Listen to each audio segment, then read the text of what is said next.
Olá pessoal, aqui é o William Jacob e está no ar mais um podcast Café com Espiritismo. No episódio de hoje darei sequência à série que estou fazendo sobre casos e ensinamentos de Jerônimo Mendonça.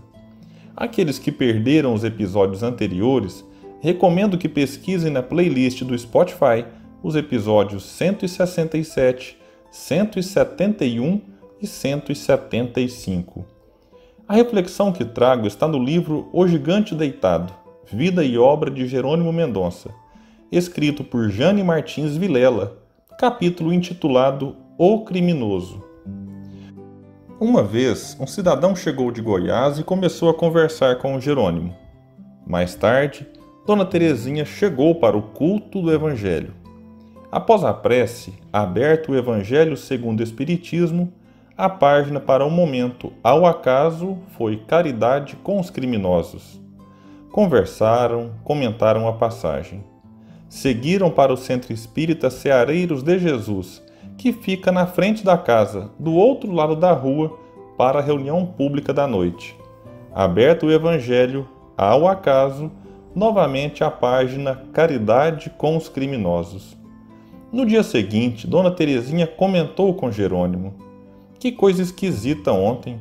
Caiu caridade com os criminosos no seu culto e no centro."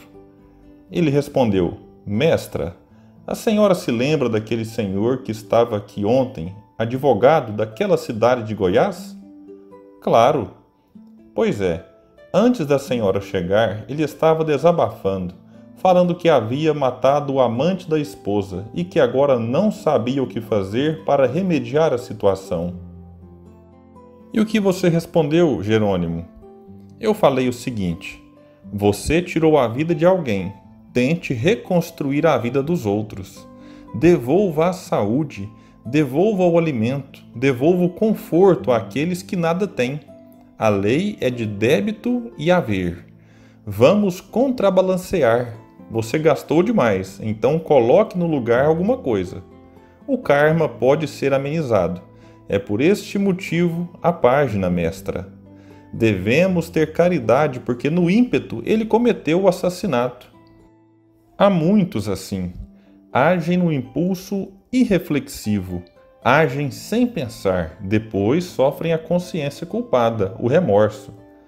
Nessa época em que se fala tanto de pena de morte para o criminoso, continua a autora, lembremos as palavras de Elizabeth de França, em O Evangelho segundo o Espiritismo, na mensagem aludida: "Deveis a esses que vos falo o socorro de vossas preces. Eis a verdadeira caridade.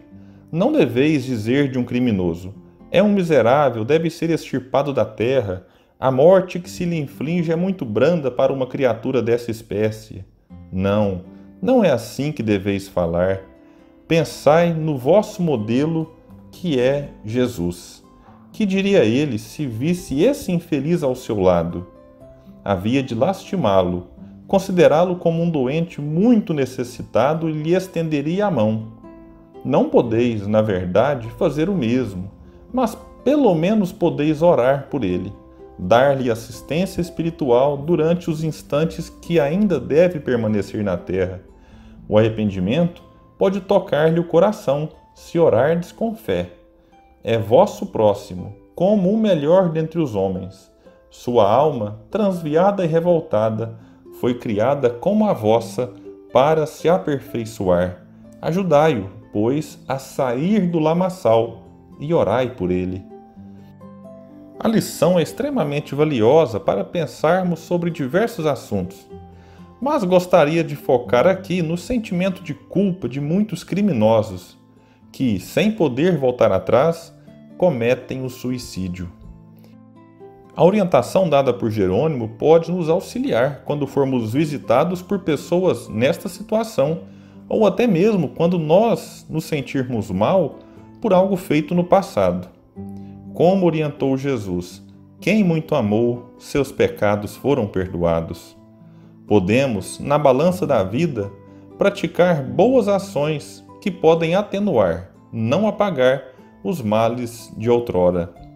Claro que precisamos destacar aqui que não podemos fazer o mal já pensando em fazer o bem depois para que haja a compensação, Se assim fizermos, o peso da própria consciência será muito maior e a correção de rota, ainda que possível, será muito mais difícil.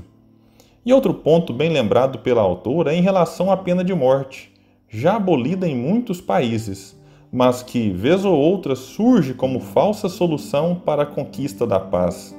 Se assim fizermos, voltaremos ao tempo de Moisés e à lei de Talião, olho por olho, dente por dente. E como afirmou Gandhi, o mundo acabará cego.